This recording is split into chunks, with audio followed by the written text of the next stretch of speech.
Palm में छोटी छोटी पाजेब पहन करके ठाकुर जी पूरे नंद भवन में घूमे और मैया पीछे पीछे घूमे। अटारीन पर बैठ करके सब गोपी या सुंदर दृश्य को देख करके बार बार लाला की बलैया ले में बार बार नजर उतारे। ऐसे सुंदर लाला। लेकिन अब एक चिंता हो गई यशोदा मैया को। कैसी चिंता? एक दिन नंद बाबा से बोली, बोले देखो हमारे लाला 1 वर्ष को है गयो, लेकिन अभी तक हमारे लाला को नामकरण ना भयो। अभी तक हमारो लाला बिना नाम को है, अभी तक नाम ही ना धरो गयो। कोई कन्हैया बुलावे, कोई कलुआ बुलावे, कोई लाला बुलावे, कोई कछू बुलावे, लेकिन एक लाला को स्थिर नाम ना भयो। अब कैसे भी करके लाला को नामकरण करो। नंद बाबा बोले देवी मैं तो यार डर सो ना करूं, हम जितने भी बड़े उत्सव करें, उत्सवन में कोई ना कोई विघ्न के रूप में राक्षस आ जाए और लाला को तंग करे। अब नामकरण संस्कार करेंगे तो भीड़ तो होगी, और भीड़ होगी तो फिर से कोई विघ्न ना आ जाए, यार डर सो मैं तो अभी कोई उत्सव कर ना है रो लाला को। यशोदा मैया बोली भले ही उत्सव मत करो, कोई को नहीं बुलाएंगे, लेकिन लाला को नामकरण तो करवाओ। तो नंद बाबा के कुल पुरोहित हैं सांडिल्य मुनि, लेकिन सांडिल्य मुनि ये बात जानते हैं कि नंद घर में जो लाला है ये नंद बाबा का नहीं है, ये तो देवकी वसुदेव का है। अब देवकी वसुदेव के बालक का नामकरण मैं क्यों करूं? देवकी वसुदेव के कुल पुरोहित करेंगे। परंतु इस बात को अब स्वच्छंद बोल नहीं सकते, किसी से कह नहीं सकते, इसलिए बार बार बहाने बना करके सांडिल्य मुनि मना कर देते हैं कि हम अभी कहीं जा रहे हैं, हम अभी व्यस्त हैं, और वो आते नहीं।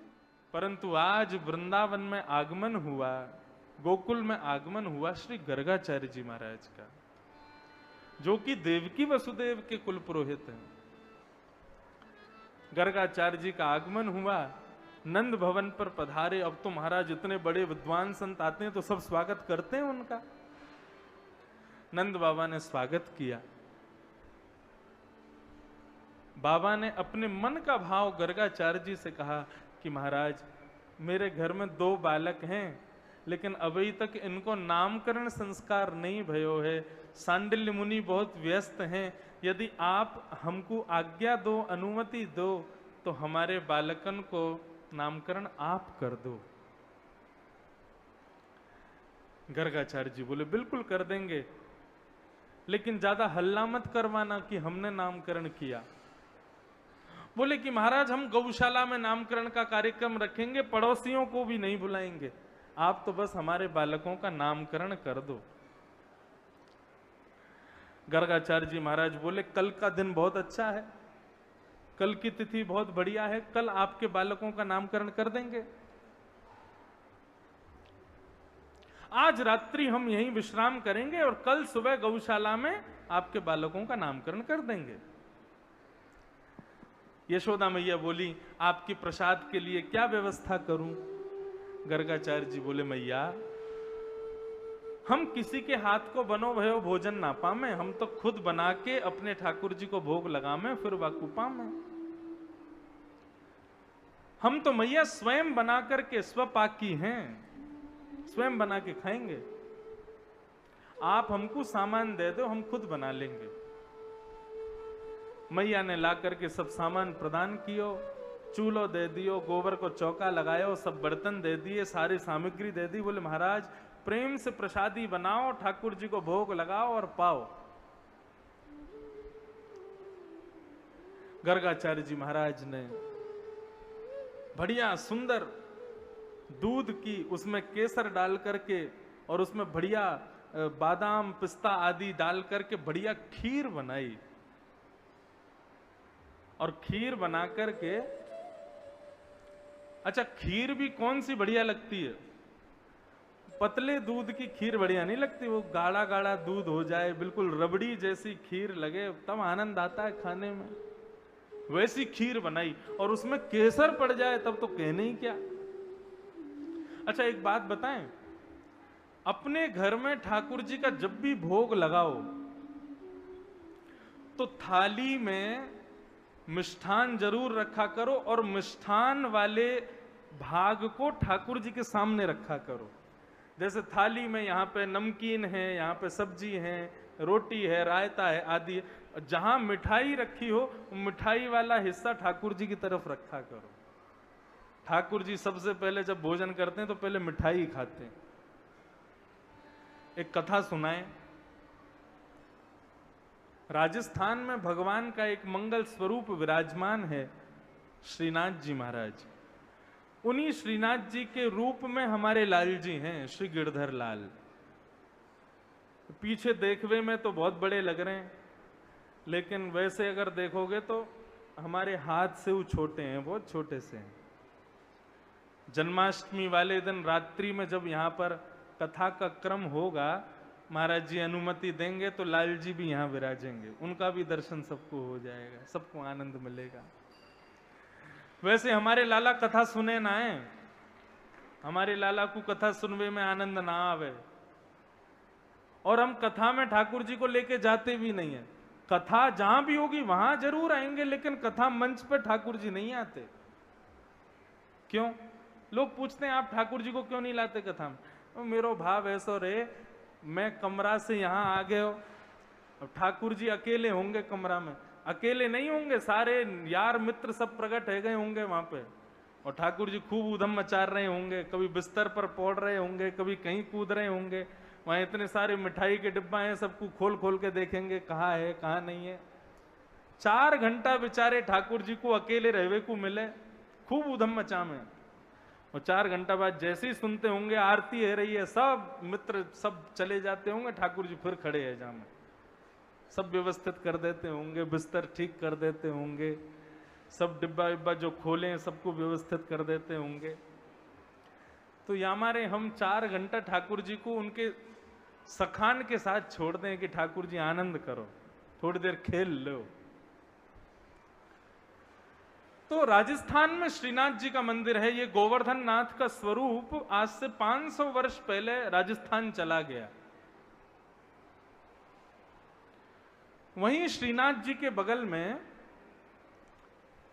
अंगुष्ठ के बराबर लड्डू गोपाल जी हैं, उनका नाम है नवनीत प्रिया।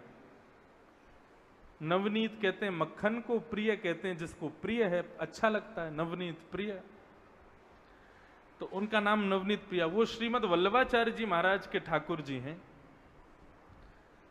तो ऐसे दोनों विराजते हैं, यहां श्रीनाथ जी, थोड़ी दूर वहां पे नवनीत प्रिया जी।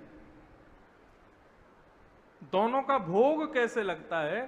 तो वहां नियम है कि भोग की सामग्री बनकर के ठाकुर जी के सन्मुख आती है, लेकिन नवनीत प्रिया जो हैं वो उनकी सामग्री मंदिर में नहीं आती, वो सिंहासन सहित रसोई में जाते हैं, वहां बैठ करके भोजन करते हैं। ऐसी उस मंदिर की प्रथा है। और जितनी सामग्री बनी है बड़े बड़ी कढ़ाइयों में, बड़े बड़े परातों में, वो सब कढ़ाई परात ही ठाकुर जी के सामने रखी जाती है। ठाकुर जी को जितना प्रिय लगे, जितना बढ़िया लगे, उतना प्रेम से पाओ। और उसका नियम होता है, ठाकुर जी की पहले आगे वाली पंगत में मीठी सामग्री रखी जाती है, उसके आगे थोड़ी नमकीन सामग्री, फिर सब्जी रोटी आदि, इस प्रकार 56 भोग की तरह सामग्री सजाते हैं।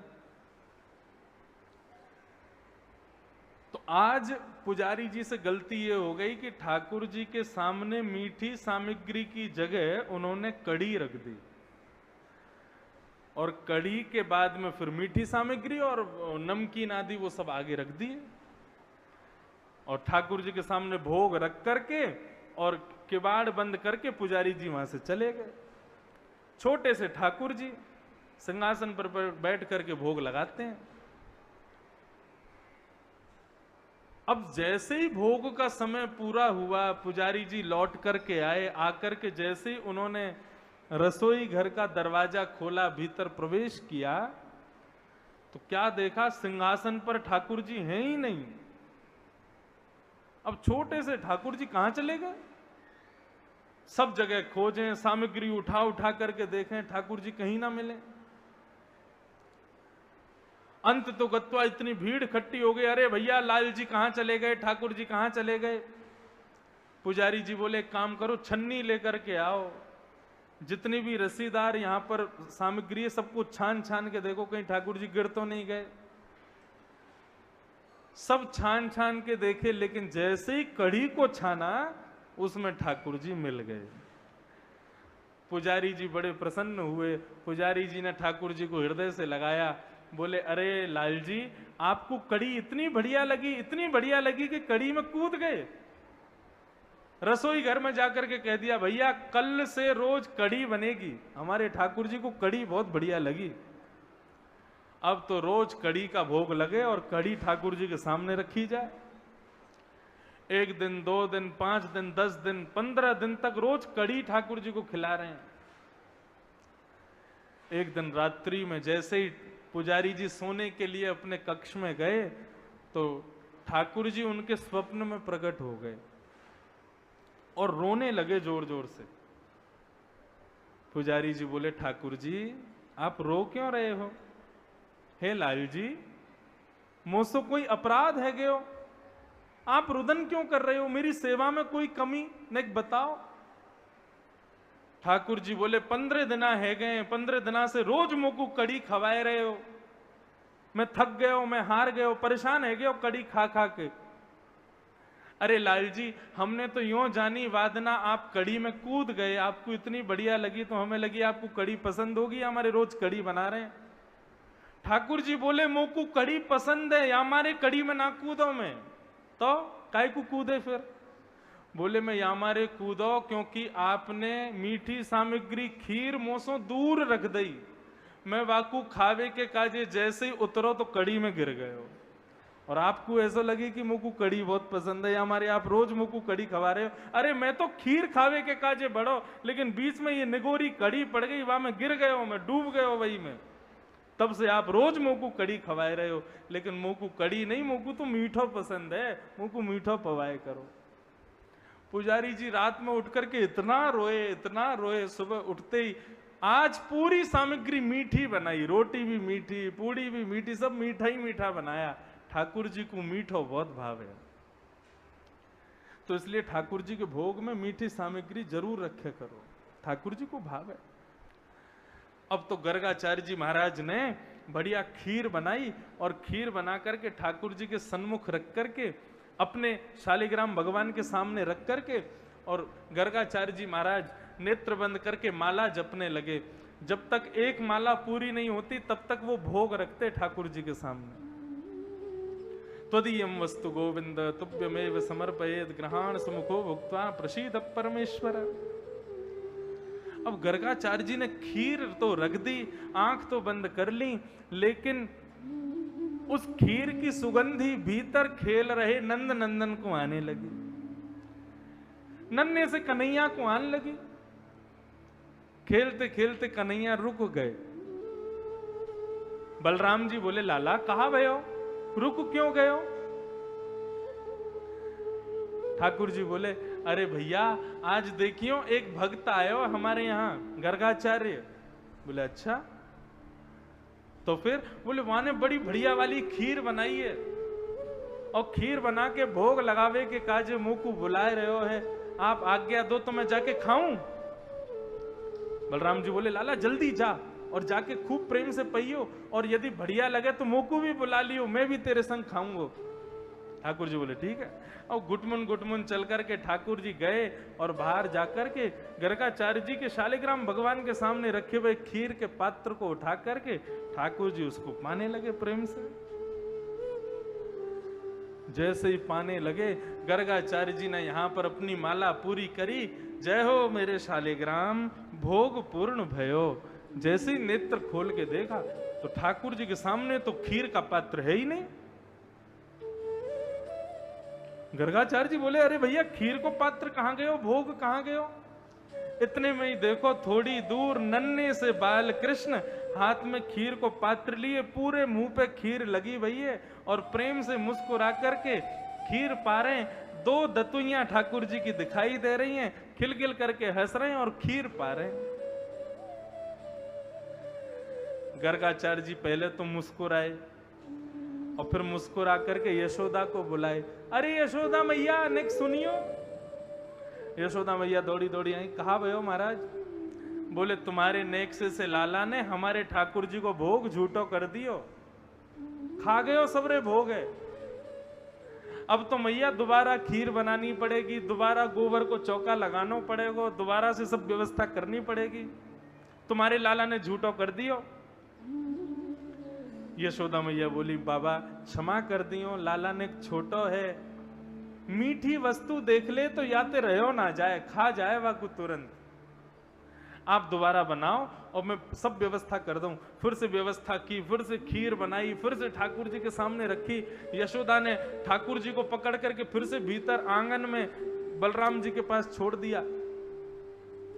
बलराम जी बोले लाला कैसी लगी खीर?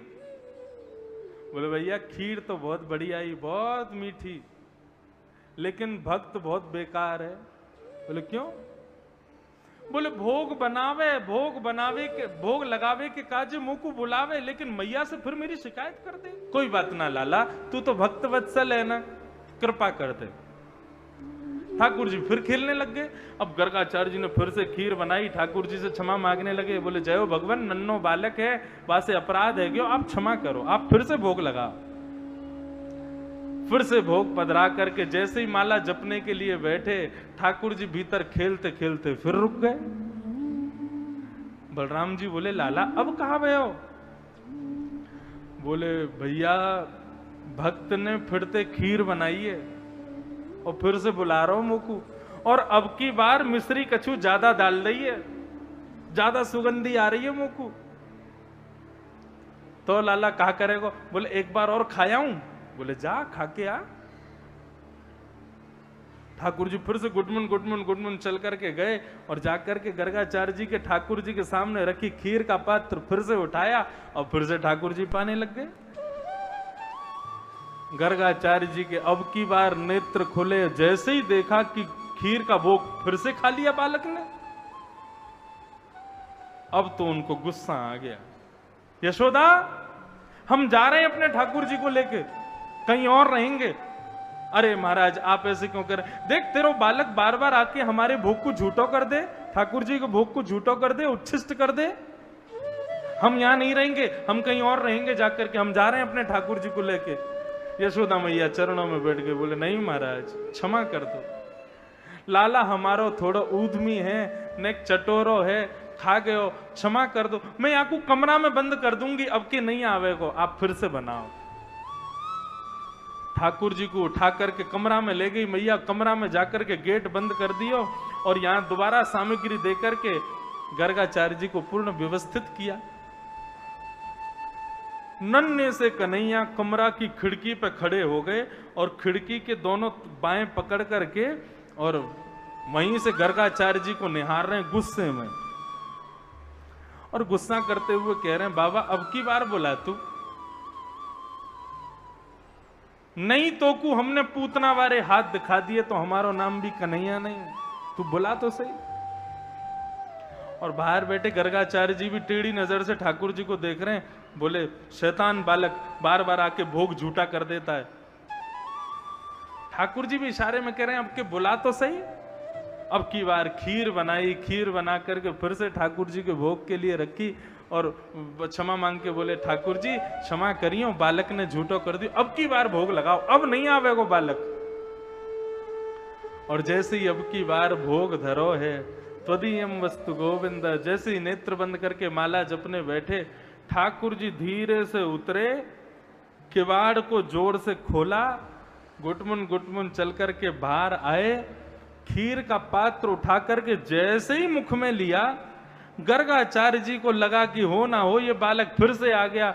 जैसे ही गर्गाचार्य जी ने नेत्र खोल करके पकड़ना चाहा तो नन्हे से बाल कृष्ण प्रभु के शंख चक्र गदा पद्म प्रकट हो गए, चतुर्भुज रूप प्रकट हो गया, गर्गाचार्य जी को दर्शन हो गया वह सुंदर स्वरूप का। और ठाकुर जी एक भुजा से स्वयं खीर खा रहे हैं और अपनी झूठी भुजा से ही खीर गर्गाचार्य जी को पवा रहे हैं। गर्गाचार्य जी के नेत्रों से अश्रुओं की धार बहने लगी। ठाकुर जी के चरणों में प्रणाम किया, बोले भगवान मुझे क्षमा करें, मैं आपके रूप को पहचान नहीं पाया। भगवान बोले ये रूप हमने इसलिए दिखाया है कि कल जब तब तुम हमारी जन्मपत्री बनाओगे तो तुमको सब पता चल जाएगा कि हम कौन हैं। और कहीं तुमको पता चल गया और तुम्हारा यशोदा मैया के सामने मुंह खुल गया तो, इसलिए हमारा दर्शन अभी कर लो, लेकिन कल शांत रहना, यशोदा मैया को मत बताना मैं कौन हूं। यदि तुमने मैया को बता दियो कि मैं भगवान हूं, मैं साक्षात नारायण हूं, तो मैया को जो प्रेम है मुंह से, मैया को जो वात्सल्य है मुंह से, वो वात्सल्य खत्म है जाए। वो मैया फिर भगवान मान करके मुंह को भजेगी, वो मैं ना चाहूं गर्गाचार्य। या मेरे या रूप को कोई को वर्णन मत करियो। गर्गाचार्य जी ने ठाकुर जी को प्रणाम किया और दूसरे दिन जैसे ही नामकरण का समय हुआ, गर्गाचार्य जी महाराज ने सबसे पहले बलराम जी का नामकरण किया। अयम ही रोहिणी पुत्रो रमयन सुहृदो गुणै आख्यास्यते रामेति बलाधिक्यात् बलं विदु। ये रोहिणी नंदन है, इनका नाम मैं राम रखता हूं, लेकिन बल की अधिकता होने के कारण सारा संसार इनको बलराम कह करके पुकारेगा। बोल बलराम जी महाराज की। अब तो उनको देखने के बाद जैसे ही यशोदा नंदन को देखो है, यशोदा के लाला को देख करके श्री गर्गाचार्य जी महाराज को वही स्वरूप दिखाई दे रहा है। छोटे से कन्हैया, मुख पे खीर लगी है, शंख चक्र गदा पद्म चतुर्भुज रूप धारण किए हैं, एक भुजा से स्वयं खा रहे हैं, एक भुजा से मुंह को खवा रहे हैं। वही स्वरूप बार बार दिखाई दे रहा है। ठाकुर जी ने गर्गाचार्य जी को देख करके इशारा किया, बोले नहीं, मैया को नहीं बताना। गर्गाचार्य जी होश में आए और आकर के कहने लगे, मैया बहुनि संति नामानि रूपाणि च सुतस्य ते। मां, तुम्हारे इस लाला के बहुत सारे नाम होंगे, एक नाम नहीं है इसका। कैसे नाम होंगे? बोले जैसे जैसे ये लीला करेगा, जैसे जैसे इसके रूप होंगे, वैसे वैसे इसके नाम बदलते जाएंगे। बोले जैसे? बोले ऐसा लगता है कि तुम्हारो लाला एक समय पर कहीं को राजा बनेगो, तब इसको द्वारिकाधीश कह करके पुकारेंगे। ये किसी समय गिरिराज पर्वत धारण करेंगे तो इनको गिरवर गिरधारी कह करके पुकारेंगे। आदि आदि सब नाम बताए, रूप के अनुकूल, गुण के अनुकूल अलग अलग ठाकुर जी के नाम। मैया बोली कोई एक नाम बताओ ना, जो मेरे लाला को एक नाम रहे। बोले मैया तुम्हारे लाला का इस बार वर्ण काला हुआ है, सांवला हुआ है, इसलिए हम तुम्हारे लाला को नाम रखें इदानीं कृष्णतांगतः। आपके लाला का नाम मैं रखता हूं कृष्ण। बोलो कृष्णचंद्र भगवान की जय। भगवान का नाम कृष्ण रखा गया। कृष्ण शब्द का अर्थ क्या है? देखो, कृष्ण शब्द का वैसे साधारण अर्थ कृष्ण मतलब काला, लेकिन कृष्ण शब्द का यदि संधि विच्छेद करोगे तो कृष्ण शब्द से दो अर्थ प्रकट होते हैं। कृषि शब्द भूवाचक शब्द है और न शब्द न अक्षर निवृत्तिवाचक शब्द है। मतलब कृष्ण का मतलब क्या हुआ? कृष्ण मतलब भूमि और न मतलब निवृत्ति। मतलब जिस नाम को गाने से पृथ्वी पर रहने वाले मानवों को निवृत्ति मिल जाती है, उनका नाम है कृष्ण। इसलिए भगवान का नाम क्या रखा गया? कृष्ण। भगवान का नाम कृष्ण रखा गया। अब तो जब से ठाकुर जी का नामकरण हुआ तब से तो ठाकुर जी और ऊधमी हो गए। इतना ऊधम मचाते हैं, इतना ऊधम मचाते हैं, सबकी नाक में दम करते हैं। अब धीरे धीरे ठाकुर जी बोलना सीख गए। जैसे ही नंद बाबा आए तो नंद बाबा के पास जाकर के बोले बाबा। अब तो नंद बाबा नाचने लगे। अरे यशोदा देख, आज कन्हैया ने कहा बोलो। बोले कहा बोलो? बोले मुंह को देख के बोले बाबा। यशोदा मैया ने जैसे ही गोद में लियो तो यशोदा मैया की गोद में जाते ही बोले मैया। अब तो यशोदा मैया नाचने लगी। बोले लाला फिर से बोल के सुना, फिर से न कह के सुना। मैया मैया कह करके ठाकुर जी पुकार रहे हैं। इतने में ही बलराम जी आ गए। बोले मेरी गोदी में दो लाला को। बलराम जी ने गोदी में लियो। बोले मैया बोले, बाबा बोले, अब भैया बोल। ठाकुर जी बोले भैया। अब तो नंद बाबा भी नृत्य कर रहे हैं, यशोदा भी नृत्य कर रही हैं, बलराम जी भी नृत्य कर रहे हैं, और तीनों के मध्य में नेक से ठाकुर जी भी नृत्य कर रहे हैं। सारा गोकुल नृत्य कर रहा है। ठाकुर जी पहली बार बोले हैं आज। सूरदास जी कह रहे हैं कहने लगे मोहन मैया मैया, कहने लगे मोहन मैया मैया, कहने लगे मोहन मैया मैया, कहने लगे मोहन मैया मैया। पितानंद सो बाबा रे बाबा, पितानंद सो बाबा रे बाबा, पितानंद सो बाबा रे बाबा, पितानंद सो बाबा रे बाबा। और हलधर सो भैया, और हलधर सो भैया, और हलधर सो भैया भैया भैया, कहने लगे मोहन मैया मैया, कहने लगे मोहन मैया मैया, कहने लगे मोहन मैया मैया, कहने लगे मोहन मैया मैया। बोल नंद के लाला की जय।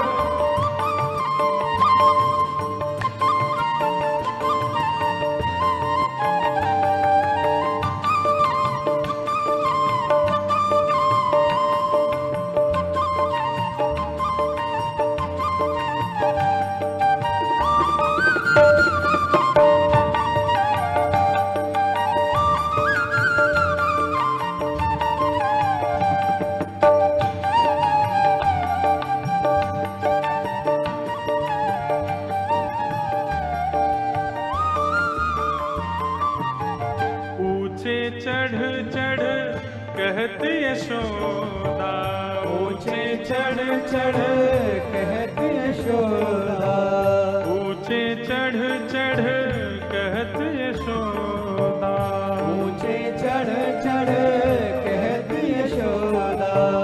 ले ले नाम कन्हैया, मेरे नाम कन्हैया, ले ले नाम कन्हैया कन्हैया कन्हैया, कहने लगे मोहन मैया मैया, कहने लगे मोहन मैया मैया, कहने लगे मोहन मैया मैया, कहने लगे मोहन मैया मैया। दूर खिलन जन जाहू लाल रे, दूर खिलन जन जाओ लाल रे, दूर खिलन जन जाहू लाल रे, दूर खिलन जन जाओ लाल रे।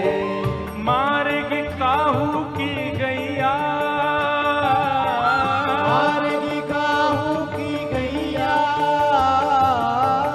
मार्ग काहू की गैया गैया गैया, कहने लगे मोहन मैया मैया, कहने लगे मोहन मैया मैया, कहने लगे मोहन मैया मैया, कहने लगे मोहन मैया मैया। मणिखो मणिखम्मणि प्रतिबिंब विलोकत, मणिखम्मण प्रतिबिंब विलोकत। यशोदा मैया के नंद भवन में जो खम्भे लगे हैं, उन खम्भों में मणि लगी है। और जब ठाकुर जी उन खम्भों के पास जाते हैं और मणि में जब खुद को देखते हैं, मणि में जब अपना चेहरा निहारते हैं, तो ठाकुर जी अपना मुख देख करके विचित्र विचित्र प्रकार की आकृति बनाते हैं। कभी ऐसे आंख करते हैं, कभी ऐसे ऐसे हाथ हिलाते हैं, और कभी खुद को देख करके ठाकुर जी नाचने लग जाते हैं। मणिखम्मणि प्रतिबिंब विलोकत, मणिखम्मण प्रतिबिंब विलोकत। नाचत कुंवर कन्हैया, नाचत कुमार कन्हैया, नाचत कुंवर कन्हैया, कन्हैया कन्हैया, कहने लगे मोहन मैया मैया, कहने लगे मोहन मैया मैया, कहने लगे मोहन मैया मैया, कहने लगे मोहन मैया परनंद के लाला की।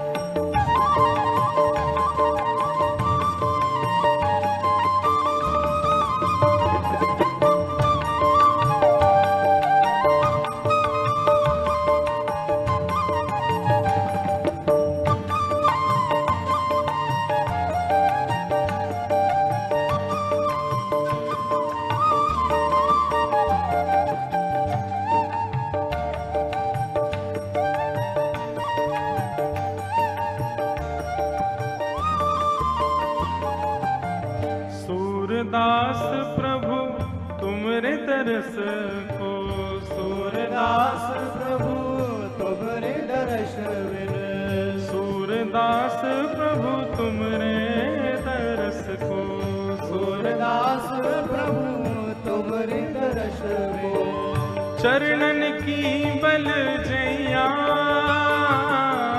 चरणन की बल जैया,